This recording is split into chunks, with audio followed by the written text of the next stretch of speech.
What are the next stages of human evolution, and how does it relate to us connecting with beings from other planets? That's one of the things we get to in this video. In this video, we're connecting with Ashley Epstein. He's a CE5 ambassador with roots in South Africa and Mauritius. Ashley's been involved in this initiative for a long time, and he has his own YouTube channel all about this, which you can find a link to in the description of this video. And today we'll get into a whole bunch of the philosophy behind why this initiative is so interesting to be a part of, and we'll hear about some of his experiences making contact in South Africa.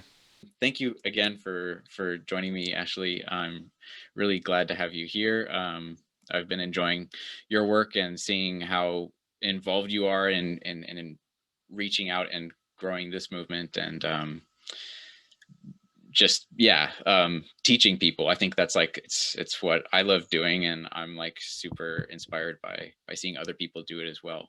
Can you Thank you. can you tell us? Yeah, go ahead. I was going to say thank you so much for having me on. It's a real pleasure to be here. And as I mentioned before you press record, that I really appreciate your work as well. And it's really great to have a lot of people in the community are putting out quality work and teaching other people and growing the movement. I really, really resonate with that. And I'm excited for the amazing adventures ahead. And of course, for our chat today. Thank you.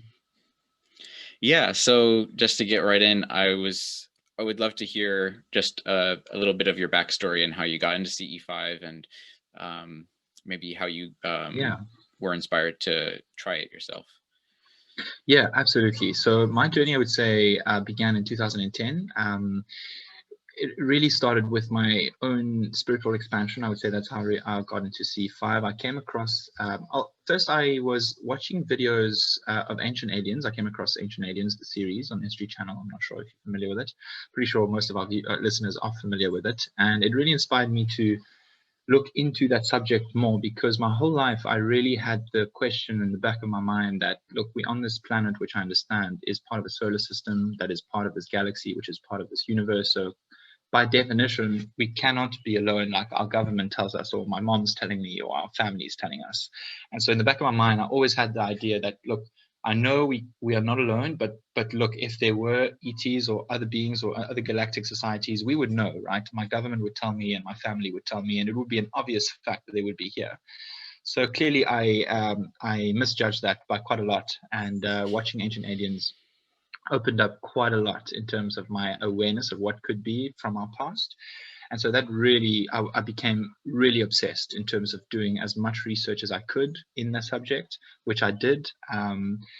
There obviously are pros and cons to that. Overall, it was really great. It added great value to my life. And eventually, after much research in the UFO field, all the classic names, researching all of their stories, I came across obviously Dr. Stephen Greer, which I really resonated with.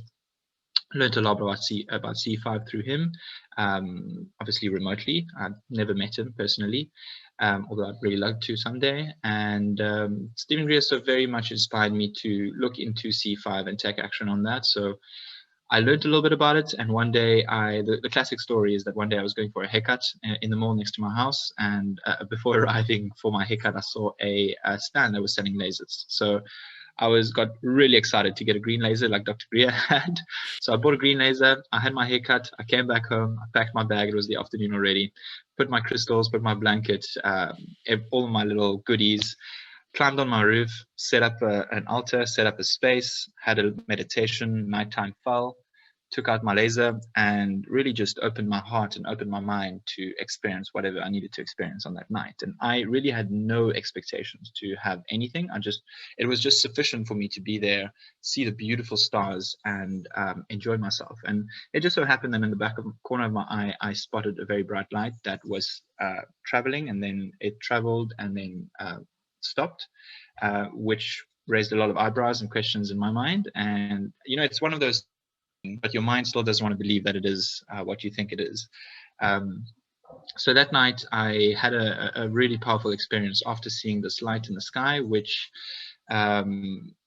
prompted me to do more research into the C5 initiative and to practice it more. So after that evening, I practiced most likely every night for the following years.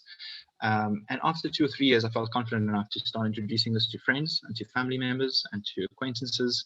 And that developed into me starting a few groups in the Cape Town region in South Africa, which we had retreats that we did every 2 or 3 months, where we would go away into remote locations in the mountains of Cedarburg and few other places around South Africa, where we did a few C5s and introduced this concept to a few people that were in the part of the spiritual community. So they had some awareness of awareness itself and of their own spiritual greatness, which I think is very much prerequisite to enabling C5 for most people. So that is a little bit of a brief story of in terms of how I got into C5.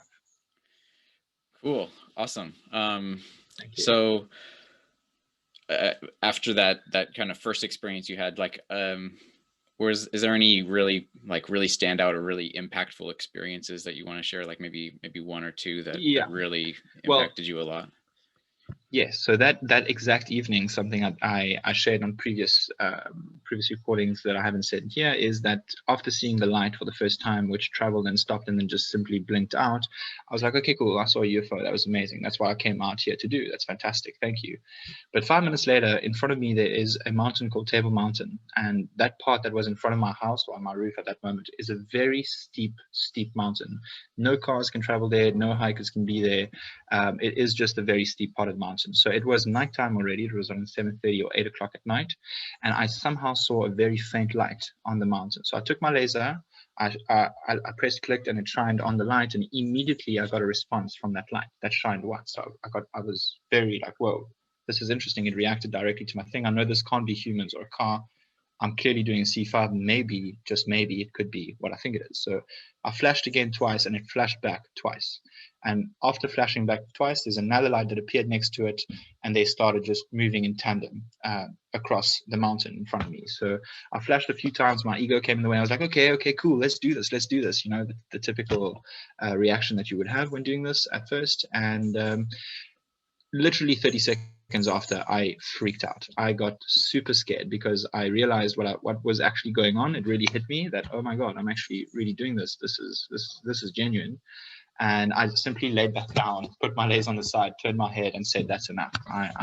That's too much for me right now. But thank you very much." I'm tapping out. Yeah. And literally after 10 seconds of doing that, I looked back and they were gone. And the thing that really freaked me out, Andre, is the thought that came to mind, which was, what if they just land on my roof and I have to meet them face to face? I'm not ready. And clearly I was not ready, and that freaked me out. So that's why I tapped out. And really only after a few sessions and after a few years, I really obviously realized that would have never really happened unless I was really ready for it, because they, from what I understand, will respect where we're at in terms of our own internal growth, and that if we're not ready for face-to-face contact, it simply won't happen. Vibrationally, it's not even a match. So yeah, that was a very very powerful experience for me, and that was my very first C5. So after a few years, of course, then you crave more interaction, closer interaction. You really work hard to refine your frequency and be able to actually experience what you were first afraid of. So yeah, these are things that stood out for me. Of course, there's a few other experiences too. So it's really something that kind of develops over time, the comfort level and the feeling of like ability to and desire to go deeper and connect. Correct. Mm-hmm. Yeah. How have you gone about leading others towards that as well? Because I know that's something that you've done, is you've organized groups to do this and taught people. Yeah, so there's various ways in which we did that.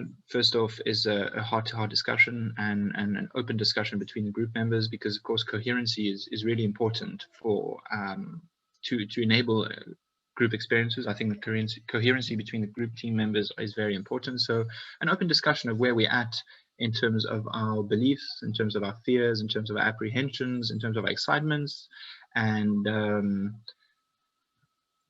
it really comes with practice. So most of the people that I've led here in South Africa, I would say that they didn't really breathe and live C5 every day. They just came out on a day retreat, so to speak, and wanted to experience something. And that's what I would call level 1 C5 individuals that just really just want to go out, experience something, satisfy their curiosity, and go back home and focus on their lives. So for these individuals, it's obviously tricky to move that ahead, but there were a few individuals that were a few individuals that, of course, were very excited and intrigued to take this further, and that came with a few group practices and, as I said, open discussions and explorations of what is. Because to my understanding, to really get this to the next level, it has everything to do with us as opposed to them. It has to do with our own level of comfort and our own ability to transform and transmute the fear that we've grown up with regarding the subject. And you talk a lot about, well, like kind of what I'm really curious about myself is how what we're doing is kind of like we're like pushing human evolution along by connecting with these further evolved beings. And you like to talk about energy and frequency and kind of meeting on the same level and how we can bridge that gap. Can you talk a little bit more about that and what we can do personally in that area? Absolutely. Thank you, Andre. So to me, this is by far the biggest thing in C5 personally. And I don't think that everyone needs to share this opinion, but for me, I understand that everything is a frequency and everything has a vibration to it. And so are these beings. And these individuals or these societies that are visiting us are, from my understanding, vibrating on a much, much, much higher frequency than we are. So to me, raising our frequencies is really, really important, not only to achieve contact, but primarily to really live a life that is true to ourselves. Because the more we raise our frequency, the more we can really be true to who we are. As you can imagine, lower frequency energies include fear, greed, and all sorts of emotions, which unfortunately at this stage, unfortunately, are not congruent with human evolution and broader galactic contact. I really do not feel that someone that is constantly fearing something or is living in a very limited way would have much relevance in terms of being part of an alliance that is interstellar, whereas someone that is really living from the heart, being true to who they are, because we're all unique individuals, has a much more of a relevance and place in that alliance, and also much more of an ability to interact with the other beings from that alliance in terms of sharing their own unique essence and their own unique frequencies. So to me, raising our individual frequencies is the best way to not only have individual contact, but for us as a collective and as a society to evolve and grow past all of the limitations we've allowed ourselves to buy into. I'm just having thoughts about like the joy that comes from being in a beautiful place in nature when we're doing CE5. Could you talk about maybe how what your process is of choosing a place or preparing a place for doing this work of connecting to these other beings? Yeah, absolutely. So in South Africa, it's a little bit different to when it was in Mauritius. So I'll speak a bit about when I was in South Africa. I would mostly always choose locations that are 2 or 3 hours away from the main city.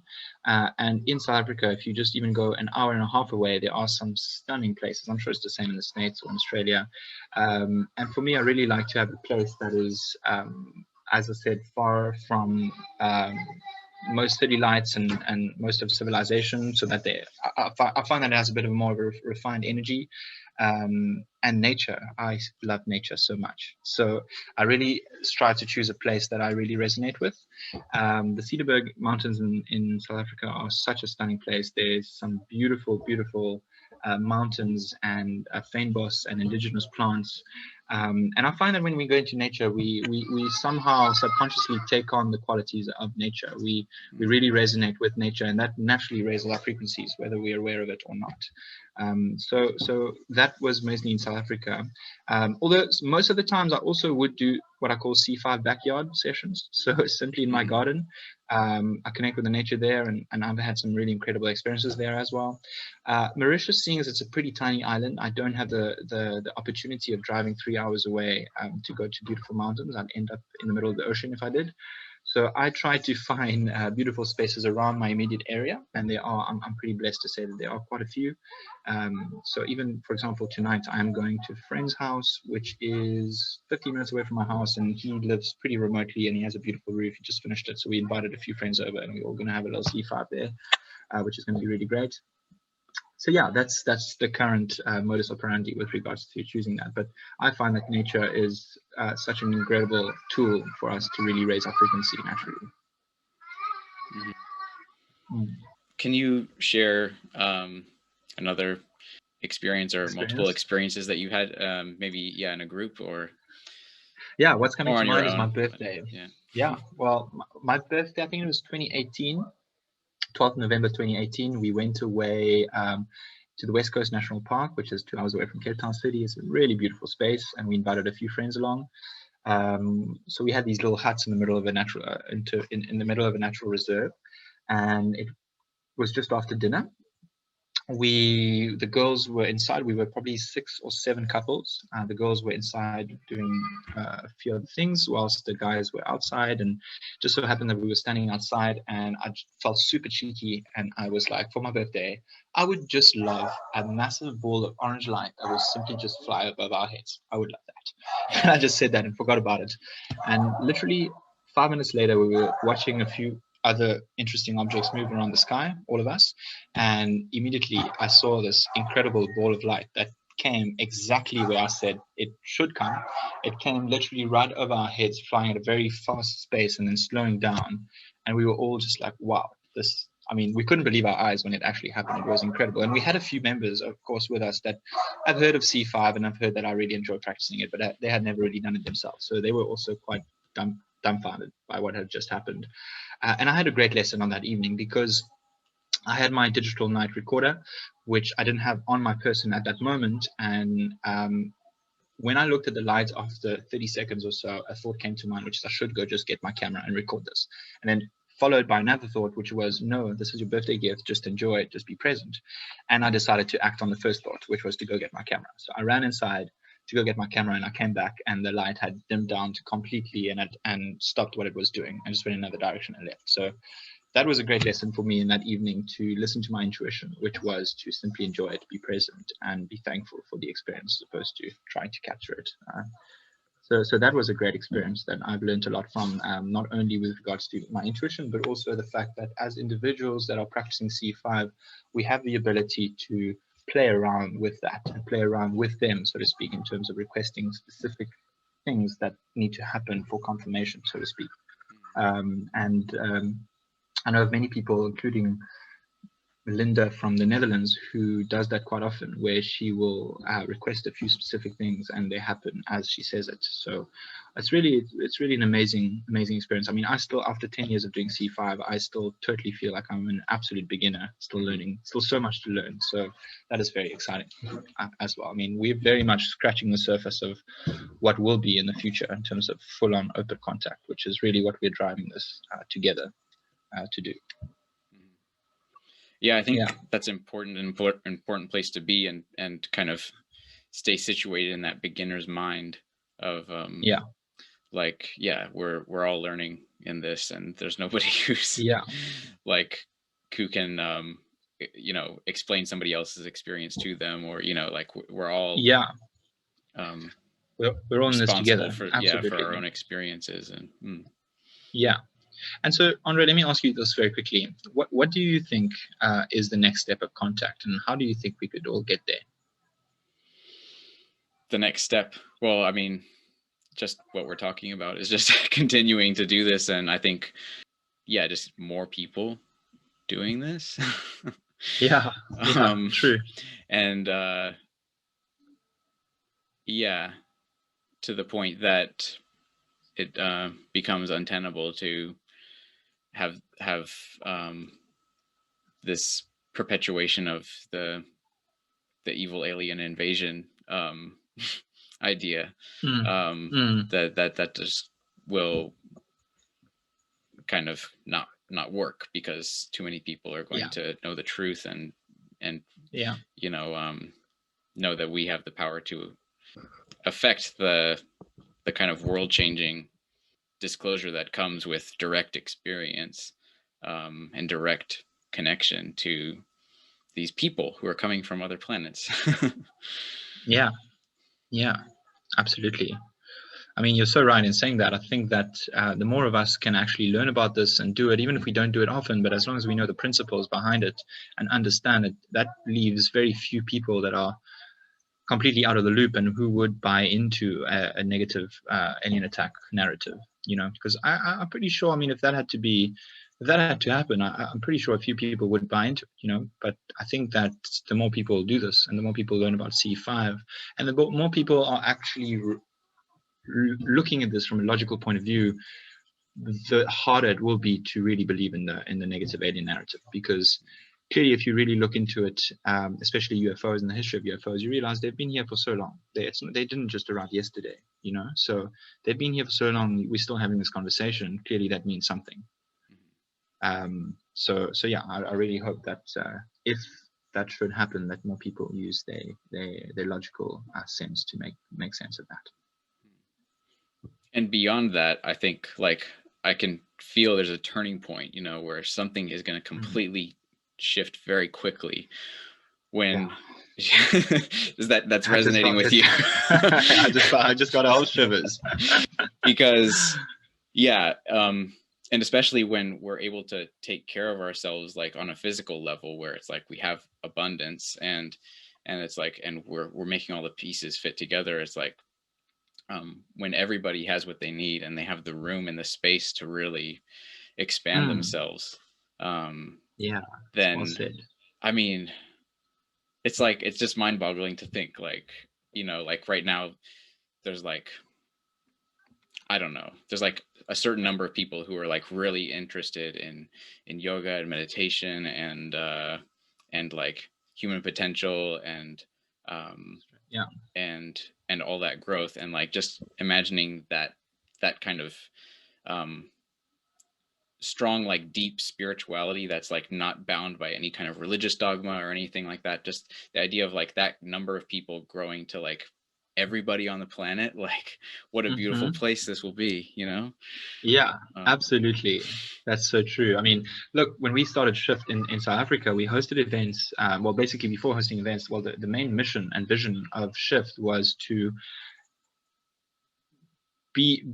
literally have world peace by having self peace. I mean, that's the motto: world peace through self peace. Because we realize that if we're in a village of 100 individuals and 100 of them become peaceful because they learn about mindfulness, clearly that village is going to be a very peaceful village. And so if we take that on a world basis, like you said, as more people grow their own spiritual understanding and their own potential, by definition, we'll have a much happier, peaceful, and aware world of our impact on this planet and of our impact between each other, and as a community. So yeah, it's really exciting. I mean, I remember, anyways, it's very exciting. We had quite a few events on the beach in Cape Town where we attracted thousands of people that would come, and just that one moment I'm just looking back on, just opening my eyes and seeing thousands of people on the beach meditating with us for world peace really warms my heart to the potential of what is for this beautiful world and where we're currently headed, because I really believe in that.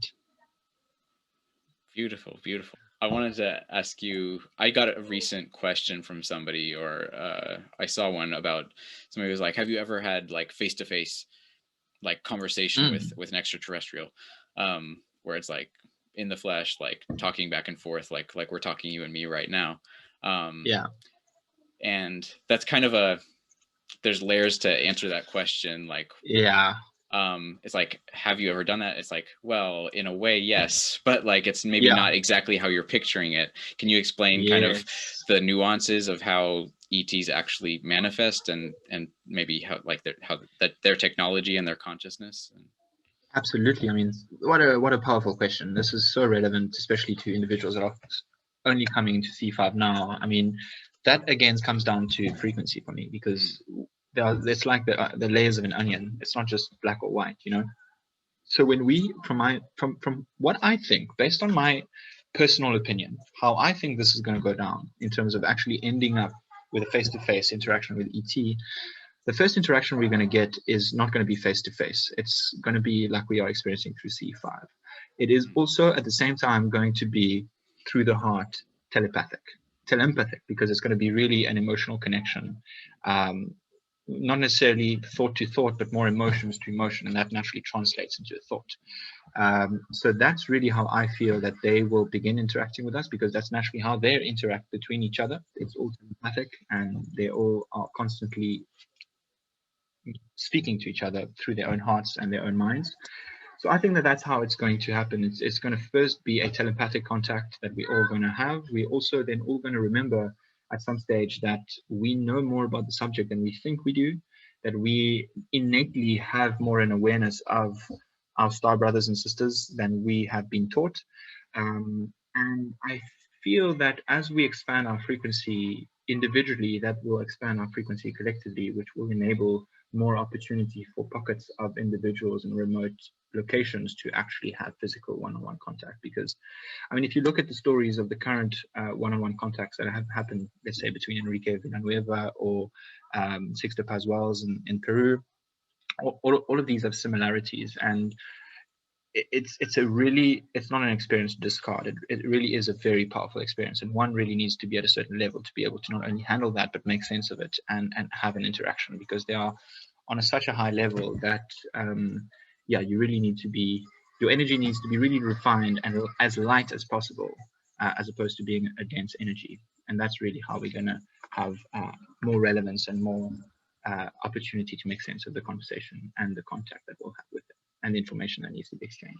I like that you got in, like, brought up the idea of empathy and like how the place that emotion has in this, because like it's not just an intellectual thing, it's not just a physical thing. Like we come into this already with like these layers of fear and stuff that are on us, and like maybe we're not even really aware of, especially, and even if we're like intellectually on a level like, yeah, I want to make contact, or I want to see this, or I want to, like, if this is real, I want to know, like I really just want to know. And I think for me, I mean, I've experienced it. I know that other people have that I've been with in a group where it's like even like if you're like, the ETs can manifest something physically like light or something like that, and they can also connect with us like on a telepathic level, and we have like these mental, it's like exchanges of information or like downloads, and then but there's also this like emotional rupture that can happen, or like especially in the beginning, where it's like when you realize the gravity of what's happening, and like I've been with people that just completely break down in tears, because it's like it's so beautiful, and like it's like the cracking open of the heart, and like the melting away of like all of these fears that have just been like hanging on us for like our whole lives, or as long as we've been inundated with just war and fear and stuff. But that's like, once that happens, it's like like everything that you do after that is impacted, and like your whole outlook on the world changes. Emotion is such a big part. And when we are having C5, I totally know that you resonate with us. When we see something in the sky, for me it is 5% intellectual and the rest is totally emotional, because I feel it more than I see it. Actually, sometimes I really feel them, and the feeling 100% matches what I see. I mean, if the light grows a little bit bigger, the emotions in my heart just expand so much more, and it just feels incredible. It's not easy to describe, but I totally know that you understand what I'm saying there. So it's really a beautiful thing. Yeah, it's awesome. It's just the best. Yeah, yeah, it is. Yeah, totally. I feel like that that kind of inner work that we all need to do, or that this really helps, and kind of just having a first experience or a first few experiences to like kind of have that emotion like get more settled, and then you can kind of like be more proactive and like responsive to the ETs, and be like, okay, yes, this is happening, where can we go next with this, like, and kind of just going up the levels. I feel like a lot of that also will be facilitated by a change in the way that the media portrays this topic, and also and like an actual peaceful disclosure, if that's possible, from governments, if that can actually be achieved. I'm optimistic. I'm hopeful as well, Yeah, but not crossing my fingers. I'm also going to do as much as yeah, I yeah. can personally to. There we go. That's That's it. I think we all need to Yeah, um, I think it's a good strategy. Absolutely, lobby on absolutely. whatever levels we can. Yeah, personally. Yeah, Mm. yeah. So true. So yeah, it's such a powerful subject. I mean, Andre, it's such a big thing. You know, if you take into context our global situation, where our history, the last few thousand years on this planet, being alone, so to speak, developing our species alone, going at it alone, thinking we are alone, now coming to a space in our evolutionary expansion that we're realizing, wait a minute, there is so much more out there that I didn't know before. And the crazy thing is that it's actually not out there. It's all in here. We contain it all. That is the most insane thing, because you don't have to go anywhere. You don't have to do anything extra to experience it. It's all here. If you really wish to know it, you can. And so that is really empowering. And I think that that also is one of the main messages that ET would give us if and when we do have a physical interaction. It's just a reminder of how powerful we are as spirits. I truly believe that this physical density and this physical life is far from all we are. We are so much more than that.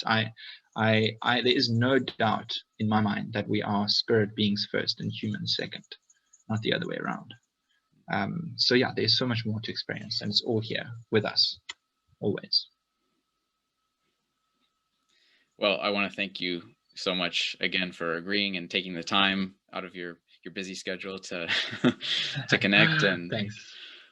Always a um, pleasure. Thank you, Andre. It's really great to have been here. Always really good to have met you and to connect with you, and excited for the future chats we are going to have. I'm certainly going to definitely have you on C5 Academy someday, if you're open to that. great. Yeah. And someday I'd love to also meet you personally and have some cool experiences together. That'll be great. And anyone listening as well. Yeah, I'm glad we finally got to connect and have a Yeah. talk. It's Yeah. it's been a long time coming because I don't know, it's Yeah. just life. But I yeah. trust all perfect timing. So I'm Mm. really grateful to have had that opportunity today. Thank you so much.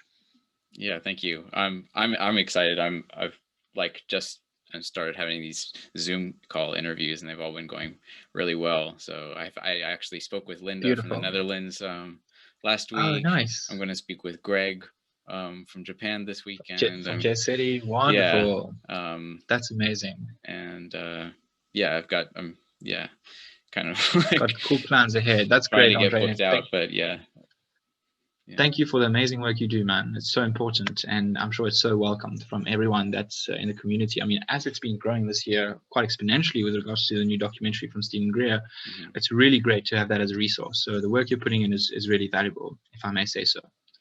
So thank you. yeah. Thank you.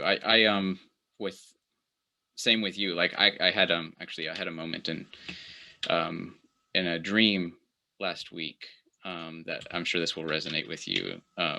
But just I got the message that what we're doing, like we're reaching people who actually are gonna carry this along further. You know, like we're just Yeah, water bearers and we're passing it along. You know, but correct. it's really happening. I got the message that it's like we're actually having effect, even if like I'm like, I don't know if anybody's actually getting much out of this or who's actually taking action or what, but they are. They're Yeah, somebody's out there. Yeah. absolutely. Do you know what just came to mind is, and I'm not saying it's going to be the same, but Michelangelo or Da Vinci. At the time, Da Vinci's creations were overlooked and simply not acknowledged. It's only a few hundred years after that we really discovered the profound magnificence of his work. And I'm not saying that that our work is going to be recognized in a few hundred years, but I maybe in think the it next will five to be. 10 years. I think that in the next 5 to 10 years, it will add incredible value to people who are taking this up and wanting to take it further. And we'll still, of course, be here. But yeah, the work we're doing, and especially you, Andre, is really great. So thank you. Awesome. Well, I'm gonna go to sleep soon, and you're gonna Thank enjoy the you. rest of your afternoon. And Yeah, I'm gonna go have a C5 with some friends. yeah, And awesome. yeah, thanks again. I hope you have a great sleep, a great week ahead, and look forward to our future chats. Thanks so much for watching. I hope you enjoyed that. For more content about close encounters of the fifth kind, check out the other videos on this channel and check the links in the description. I'll see you in the next one.